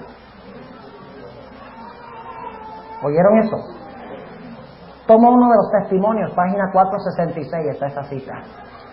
Casi todos los que profesan creer la verdad presente están completamente impreparados para recibir la lluvia tardía. Ahora noten esta cita. Hay una gran parte de aquellos que componen nuestras congregaciones que están muertos en sus transgresiones y pecados. 6 Testimonios 4, 26 y 27. Esta cita nos pone a temblar aún más. Según se me ha mostrado, solamente un pequeño número de aquellos que profesan creer la verdad serán eventualmente salvos. ¿Por qué? ¿Qué es lo que va a pasar en la iglesia? Va a ser sacudida por la persecución. Y luego los que son, y los que no son, no son. Según se me ha mostrado, solamente un pequeño número de aquellos que profesan creer la verdad serán eventualmente salvos. 2 Testimonios 4:45. Ahí nos daremos cuenta quiénes están en esto. For the loaves and the fishes. ¿Cuáles ministros son asalariados? ¿Cuáles laicos están en la iglesia en tiempos de prosperidad? Tiempos de paz y prosperidad, dice la hermana White, entran muchedumbres a la iglesia. La persecución purga la iglesia. Escuche esta cita. Cuando la ley de Dios se anule, la iglesia será zarandeada por candentes pruebas y una proporción mayor de lo que ahora nos imaginamos prestará oídos a espíritus seductores y a doctrinas de demonios en la iglesia. Eso está en General Conference Bulletin 1891, página 257. Aquí hay otra, 5 Testimonios 136. Pararnos en defensa de la verdad y la justicia cuando la mayoría nos abandone. Pelear las batallas del Señor cuando los campeones son pocos, esta será nuestra prueba. 5 Testimonios 136. ¿Cuántos quieren estar entre esos pocos? Entonces, ¿qué es lo que tenemos que estudiar? All my children. Aprender adulterio, fornicación, violencia, infidelidad, mentira. ¿Nos está preparando eso para la lluvia tardía? ¿Qué vamos a hacer, jóvenes, cuando volvamos a nuestra casa? Estudiar la Biblia y compartir la Biblia. Eso es lo que tenemos que hacer. Aquí hay otra. Este es para los jóvenes. Este es para los jóvenes. Según lo que me ha sido mostrado, no hay más que la mitad de nuestros jóvenes quienes profesan la religión y la verdad que están verdaderamente convertidos. Testimonios tomo 1, página 158, es la referencia de eso. 1 Testimonios 158. Inclusive la hermana White en algunas partes dice que no hay un joven en 20 que conoce lo que es la verdadera religión experimental. 1 en 20. O sea, 5 en 100. ¿Cuánto por ciento es eso? 5%. Pero con la ayuda de Dios ustedes pueden cambiar eso. En Greater New York pueden cambiar eso. Si deciden en ese campestre que van a estudiar su Biblia, van a orar a Dios y van a testificar por Cristo. Si se van ustedes y no empiezan a hacer eso, olvídense. Fue una buena semana, interesante, pero no productiva. Y ustedes conocen esta, que está en el 5 Testimonios, página 81.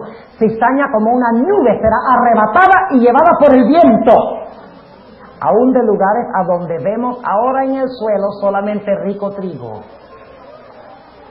Y en la misma página, 5 Testimonios, página 81, muchas estrellas que hemos admirado por su brillantez, entonces se apagarán en tinieblas. Y yo oro a Dios de que yo no sea uno de estos. Y la última, 1 Testimonios, página 608, solo una pequeña proporción de aquellos que ahora profesan la verdad serán santificados por ella y al fin salvos. Una pequeña proporción. ¿Por qué razón? Porque seguirán ¿a quién? Al rey del norte, y por temor a ser perseguidos, a no poder comprar y vender, no poder comer, ser encarcelados y perder la vida, se darán a la oposición popular y se entregarán bajo el poder del enemigo. Ahora, ¿por dónde va este poder hasta ahora? Geográficamente, ¿a dónde lo encontramos ahora? Ok, está en la Tierra Santa ahora. Vamos a encontrar a dónde va de próximo. Versículo 42. Asimismo extenderá su mano a las otras tierras, a los otros países, y no escapará el país de Egipto. ¿Por dónde va el rey del norte ahora? ¿Ah? ¿Están viendo el cuadro? Hay que estudiar la geografía. Cuando la Biblia menciona lugares, hay que estudiarlos. Para algo se pusieron ahí. Ven, salió de Babilonia, invadió estos países al norte, bajó por la tierra deseable, barrió con todo, menos Moab, Amón y Edom, que huyeron a Jerusalén, pero barrió con todo lo demás. Y luego siguió hacia el sur y llegó ¿a dónde? A Egipto, pero no solamente a Egipto, sino que llegó a Madián, inclusive a Libia, que son los límites finales del mundo conocido de aquella época. ¿Qué clase de conquista está describiendo esto? ¿La conquista de qué? Del mundo. También conquistó el ateísmo, tiene razón, porque Egipto representa ¿qué? El ateísmo. ¿Ven ustedes que esto describe la victoria aparentemente total del rey del norte? Del mundo de su época. Y ese mundo representa simbólicamente ¿qué cosa? Nuestro mundo. Porque lo que era literal ahora es ¿qué? Espiritual. Jerusalén, ¿qué es hoy? La iglesia. ¿Y la iglesia mundial, sí o no? Claro que sí. Por lo tanto, Babilonia también es ¿qué? Mundial. No puede ser Babilonia literal, porque la Biblia dice que Babilonia nunca sería reconstruida. Así que tiene que ser Babilonia simbólica. Ahora fíjense, ¿qué es lo que ha conquistado el rey del norte? ¿Qué le queda por conquistar?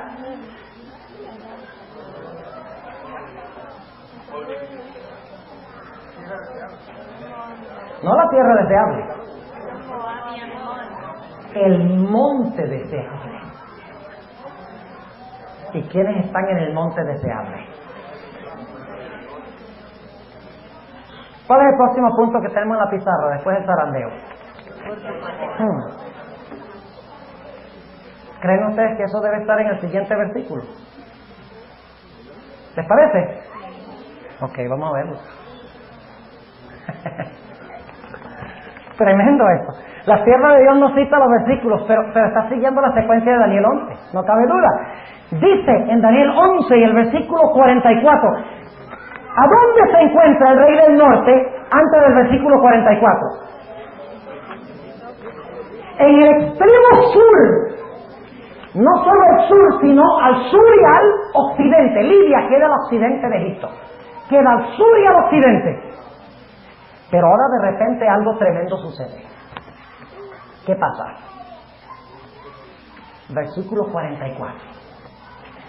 Mas nuevas del oriente y del norte lo espantarán. ¡Jojo! ¿Qué va a pasar con el rey del norte? ¿Se va a qué? A espantar. ¿Y de dónde vienen las nuevas? ¿Qué es lo que queda al norte y al oriente? Hasta este punto, ¿qué es lo que se le ha escapado de las manos al rey del norte? ¿Ah? Los que quedaron en Jerusalén y los que se escaparon de Edom, Moab y Amón. ¿Sí o no? Están todos en Jerusalén. ¿Y qué están haciendo en Jerusalén? Sentados, cruzados de brazos.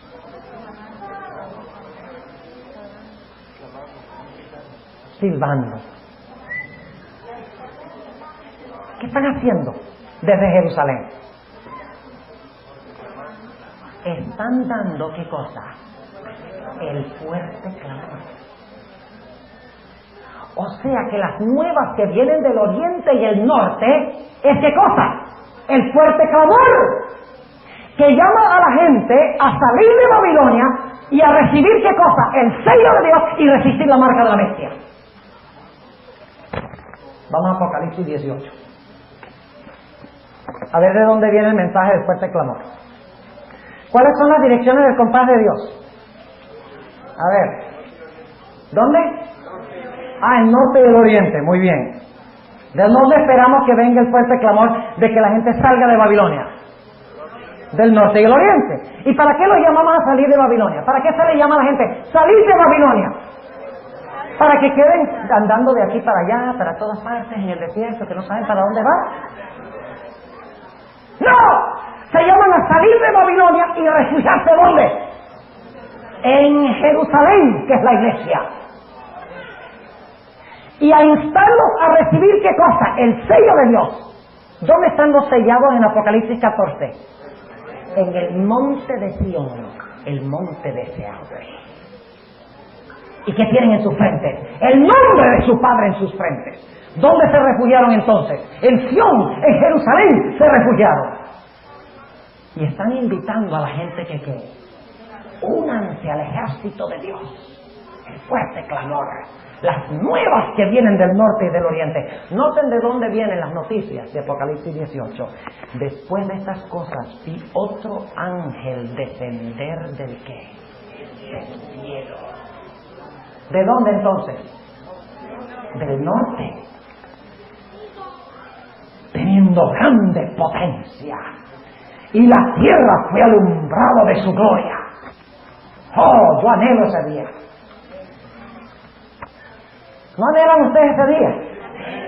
Óigame, el clima de la gran controversia entre el bien y el mal. Y clamó con fortaleza en alta voz, diciendo, caída es, la grande. ¿Dónde se encuentra Babilonia cuando vienen estas noticias? En el sur. Y de repente oye que hay un grupo en Jerusalén que están diciendo, ha caído Babilonia. Y Babilonia dice, ¿qué? ¿Caído? Si he conquistado todo el mundo, ¿cómo que he caído? Hay que callar a esa gente. ¿Cuál es el próximo evento?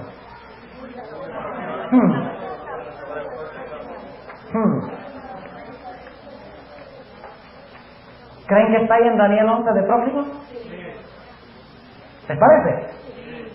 ¿Estamos especulando? Está clarito.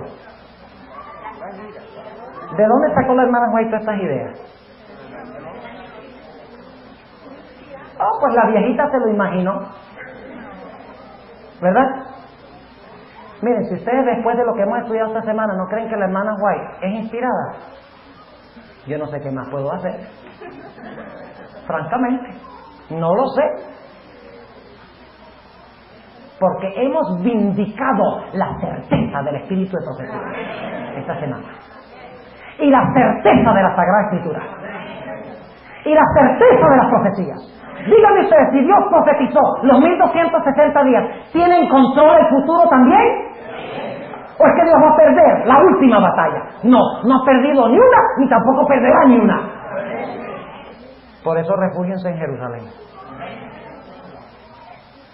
Ahora se encuentra allá en el sur. ¡Ay, conquistado todo el mundo! Y empieza a oír este mensaje que viene de dónde, del norte. ¿Y qué dice el mensaje? Babilonia está caída. ¿Ustedes creen que a Babilonia le gusta eso? ¿El rey del norte le gusta eso? Que le digan eso, que Babilonia es caída. Y es más que eso, no solamente dice que es caída, sino que dice que es habitación de demonios y guarida de todo espíritu inmundo y albergue de todas aves sucias y aborrecibles.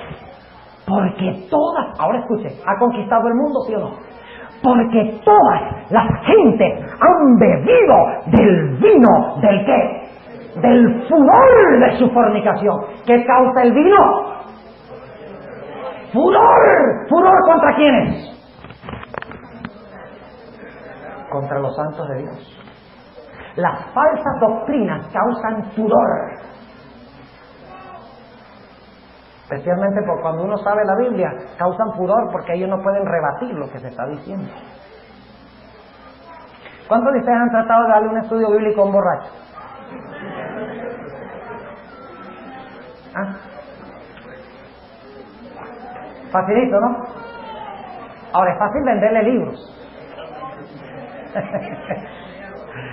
Pero no es nada fácil que no es fácil, es imposible darle el mensaje a un borracho.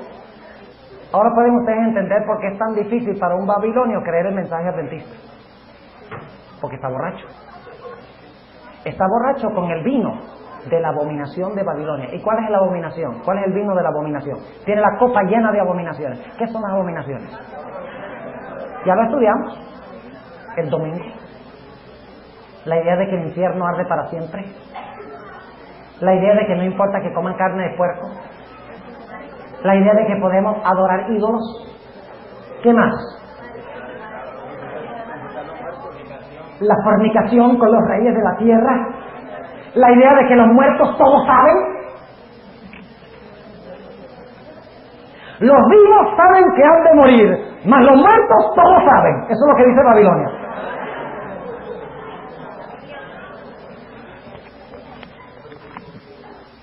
Y dice aquí que está llena de espiritismo. ¿No dice que ya está llena de espiritismo? Claro que sí.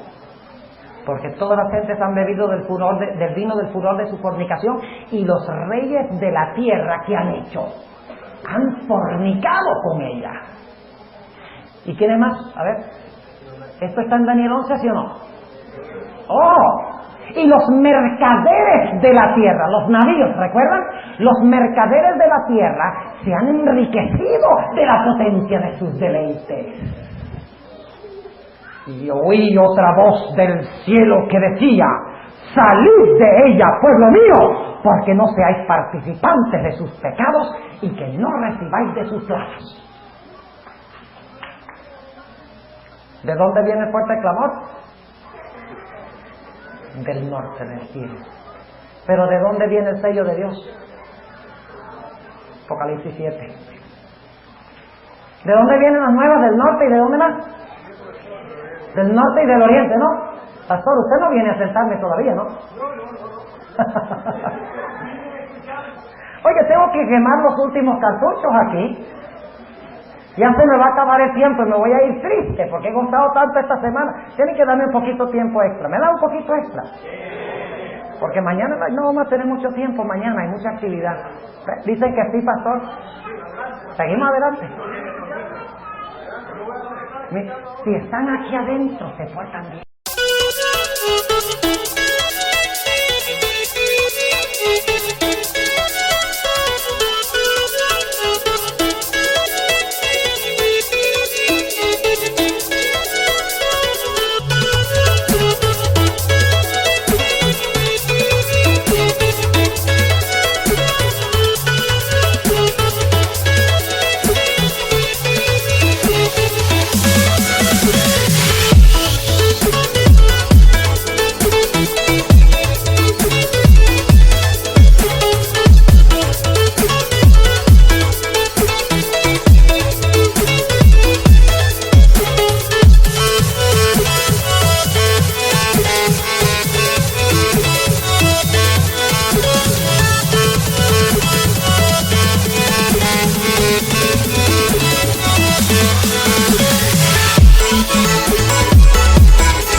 Apocalipsis 7:1. ¿De dónde viene el mensaje del sello de Dios? Ya vimos que este clamor viene del norte, del cielo. Pero ¿de dónde viene el sello? Que es que llamamos a la gente a recibir. Dice en Apocalipsis 7:1, después de estas cosas vi 4 ángeles que estaban sobre los 4 ángulos de la tierra, deteniendo los 4 vientos de la tierra para que no soplase viento sobre la tierra, ni sobre la mar, ni sobre ningún árbol. Y vi otro ángel que subía del nacimiento del sol, teniendo el sello del Dios vivo, y clamó con gran voz a los 4 ángeles a los cuales era dado hacer daño a la tierra, diciendo, no hagáis daño a la tierra, ni al mar, ni a los árboles, hasta que señalemos a nuestros siervos. ¿Ese es el fuerte clamor? ¿Sí o no? A ver, claro que sí. ¿Vamos bien en el orden? Ok, vamos bien. ¿Cuál es el próximo evento? ¿Saben lo que significa la palabra espantarán? Antes de seguir el siguiente versículo. Es la palabra Baal. No la misma palabra del Dios Baal. La palabra hebrea Baal. Estas son las definiciones. Alarmado, agitado, desmayado, petrificado, asustado, aterrorizado. Todas esas son definiciones que da la concordancia hebrea. ¿Ustedes creen que va a estar asustado como resultado de este mensaje? Va a estar que tiembla. Y la definición que se da en inglés es he shall shake intensely. Las rodillas se le van a sacudir al oír el mensaje del fuerte clamor, que viene acompañado de ¿qué? ¿Qué es lo que da poder para proclamar ese mensaje? La lluvia del Espíritu Santo. ¿Ustedes creen que Dios nos puede confiar ese poder ahora? ¿Ustedes creen que Dios ahora, donde nosotros nos encontramos, nos puede dar el poder de hacer milagros? Bueno, algunos dicen que sí, gloria al Señor. Dígame usted, ¿es peligroso tener el poder sin el carácter? El diablo quería el poder, pero no el carácter de Dios. Y a veces nosotros también queremos el poder, pero no el carácter. Qué lindo sería poder hacer un milagro. Convertir agua en vino. Oiga, qué tremendo sería. Pero si convirtiéramos el agua en vino, diríamos, yo convertí el agua en vino. O sea que la gloria sería ¿para quién? Pero para nosotros. No hemos aprendido todavía a darle la gloria a Dios, ni siquiera cuando predicamos. ¿Cómo te pareció el sermón? Tremendo, ¿verdad? ¿Ves? O sea que queremos glorificarnos a nosotros mismos. Cuando estemos dispuestos de darle toda la gloria a Dios, Dios nos confiará su poder. Baal. Temblar intensamente. Me atrevo a leer el Salmo 48. ¿Lo leemos? Vamos un momentico allí. ¿Qué tienen ustedes que hacer ahora? A ver. Irse a la cama. Pero la Biblia dice que el Hijo del Hombre no os haya durmiendo.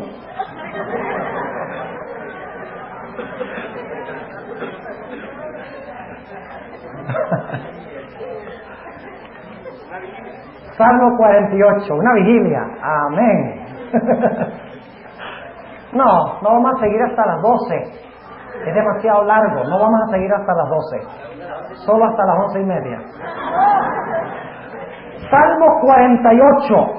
No vamos a seguir hasta las 11:30. ¿Qué horas son ahora? ¿Ah? ¿La qué? 10. Oh, pero tan temprano ya.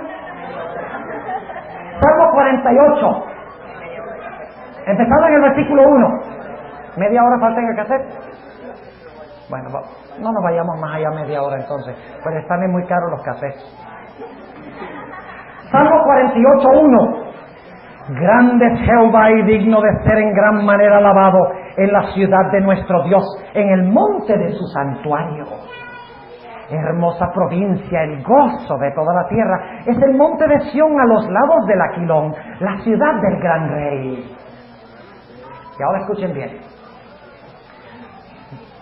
Versículo 3. Dios en sus palacios es conocido ¿por qué? Por refugio. Porque he aquí los reyes de la tierra se reunieron. ¿Qué es Jerusalén? Un refugio. ¿Para quiénes? ¿Cuántos de ustedes conocen un refugio sin refugiados? Dice la ciudad de Jerusalén, conocido por refugio. ¿Y por qué se necesita como refugio? Porque he aquí los reyes de la tierra se reunieron, pasaron todos, y viéndola ellos así maravilláronse.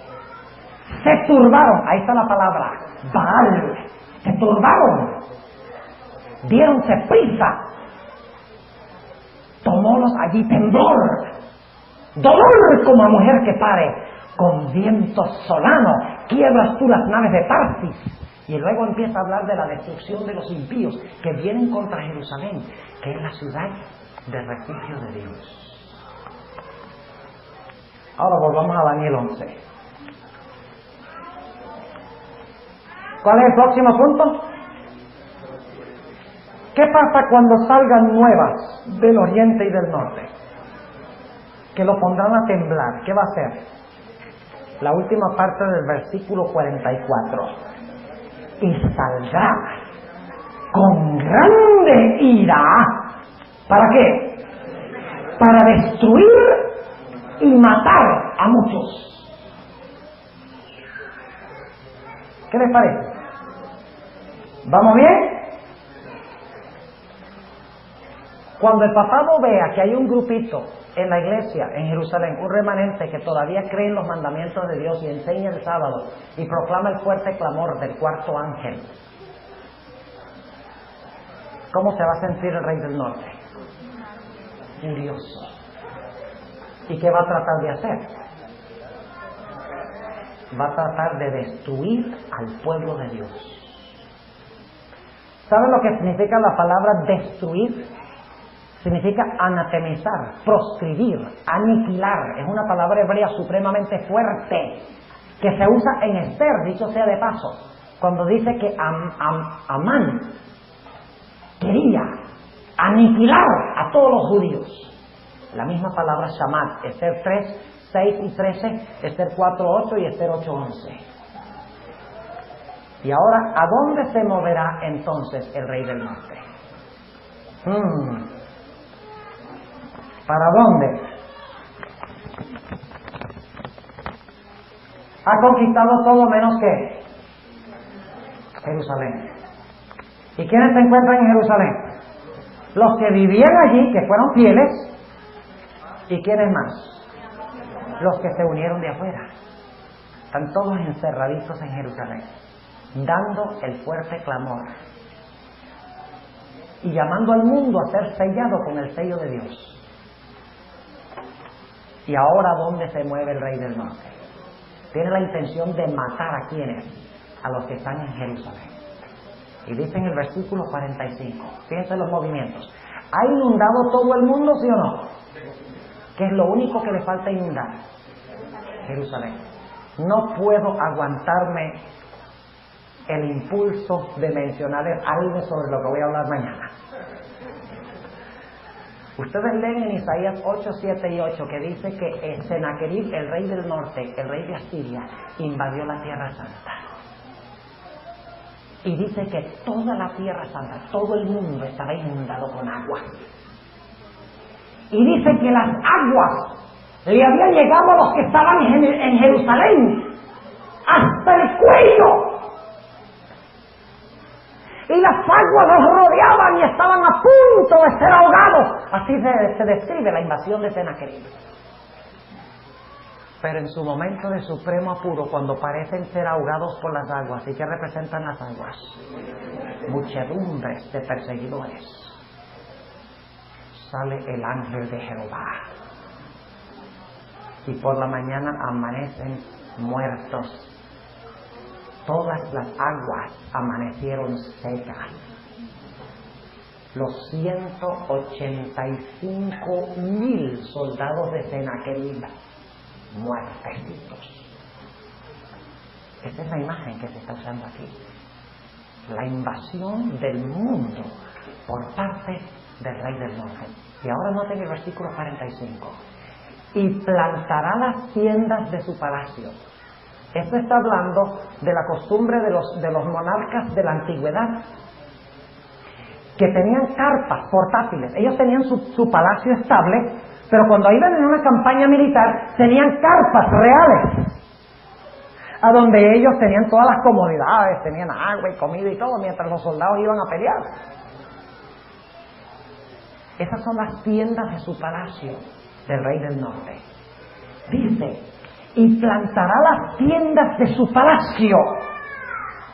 Y aquí hay un problema de traducción. Entre los mares, dice aquí, entre los mares en el monte deseable. Pero en el idioma hebreo no dice en el monte deseable, dice entre los mares y el monte deseable del santuario. Ahora yo quiero preguntar, ¿qué quedaba entre los mares y el monte deseable del santuario? ¿Qué quiere decir primero cuando habla de los mares? Está hablando del mar Mediterráneo. Y usted dice, ¿por qué mares en plural? Porque en el lenguaje poético de la Biblia, usted puede leer, por ejemplo, Jonás 2:4. Y Jonás, que fue echado al Mediterráneo, dice que lo tragó los mares. Porque en el...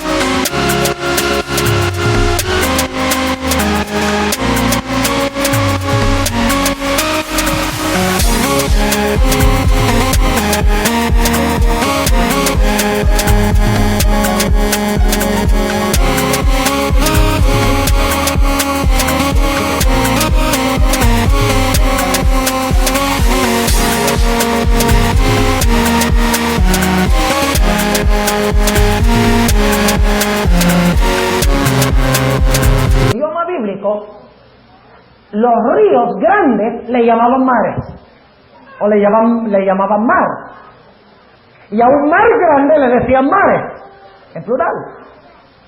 Así que está hablando del Mediterráneo, o sea que coloca las tiendas de su palacio entre el mar Mediterráneo y ¿dónde? Jerusalén.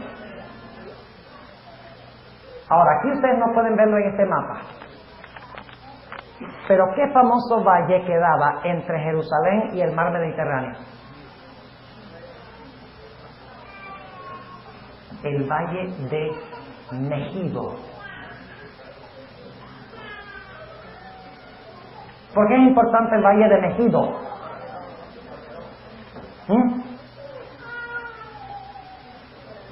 Har Megidón. Ajá. ¿Dónde llega a su fin el papado o Babilonia? En Harmegidón, en Harmagedón. O sea que Apocalipsis enfatiza que cuando el Éufrates va a inundar al pueblo de Dios, ¿qué hará Dios? Secará sus aguas y lo hará en Harmagedón. ¿Saben lo que significa la expresión Harmagedón? Significa monte de matanza. ¿La matanza de quién? ¿Quién morirá allí? ¿Quién llegará a su fin sin que tenga fin y ayude? Babilonia. Es el mismo lugar que se menciona en Ezequiel 39:11, que se conoce como el valle de Amón-Gog. Multitud de Gog, el mismo valle. Y es el mismo valle que menciona Joel 3, el valle de Josafat. Y en cada uno de esos casos los impíos llegan a su fin en esos valles. No es que la guerra se va a realizar en esos valles son simbólicos por su nombre. La palabra Josafat significa Jehová juzga. El nombre Amón-Gog significa multitud de Gog, porque ahí va a ser muerto la multitud de Gog. Y Harmagedón significa monte de matanza. El nombre indica lo que va a pasar, pero no está enfatizando el lugar específico. Yo les pregunto, ¿amparará Dios a su pueblo? ¿Amparará Dios a Jerusalén, sí o no? Claro que sí, los que hayan unido sus vidas con Él. Y ahora nos quedó Daniel 12. Y eso lo vamos a estudiar mañana. Daniel capítulo 12. ¿Cuánto les quedó claro Daniel 11? Lo que estudiamos esta noche, ¿les quedó claro? Mañana vamos a hacer algunas conexiones con Apocalipsis y vamos a hablar qué es lo que falta por mencionar aquí. Llegamos hasta acá, la furia del rey del norte. ¿Qué falta? Levantarse Miguel. ¿Cuál es el próximo evento en Daniel 12:1? Vaya, qué coincidencia. ¿Y luego qué es lo que viene según la hermana White, según Daniel 12? El tiempo de angustia. ¿Y luego qué viene después de eso? El decreto de muerte. Luego después de esto, ¿qué viene? ¿Tu pueblo será qué? Libertado. ¿Y luego qué pasará con el rey del norte? Nadie le ayudará. Y finalmente viene qué cosa en Daniel 12 y el versículo 2 y 3. La resurrección. ¿De dónde sacó la hermana White toda esta secuencia? De Daniel 11 y Daniel 12. Muy bien. Mañana en el culto divino, como les mencioné, les voy a dar la ilustración con una historia tangible del Antiguo Testamento, y luego por la tarde vamos a hablar de los primeros 3 versículos, y también prometí hablarles de los 1290 y los 1335 días. We're not going to shut that under the rug. Lo vamos a hablar y van a quedar satisfechos. Bien, vamos a inclinar nuestros rostros para orar. Padre Celestial, te damos gracias que tú conoces el fin desde el principio. De esta manera sabemos a ciencia cierta, sin duda alguna, de que tú estás en control de la historia. Te damos gracias que has prometido que aunque el rey del norte, el papado, unido con el protestantismo apóstata y los reyes de la tierra, aparentemente van a conquistar todo lo que hay, te damos las gracias que tú has indicado de que tú tendrás la última palabra. Queremos refugiarnos en Jerusalén. Queremos refugiarnos en tu iglesia, ser refugiados por ti. Señor, te quiero pedir por esta preciosa juventud. Tú sabes que tienen grandes tentaciones y presiones en la ciudad, en los lugares donde viven. Pero te ruego, Señor, que tu Santo Espíritu los impulse a estudiar y a orar y a testificar, para que tu obra pueda ser terminada, Señor, y podamos irnos a nuestro hogar eterno con Jesús. Te damos gracias por haber estado con nosotros y por habernos instruido. En el nombre de Jesús. Amén. Amén.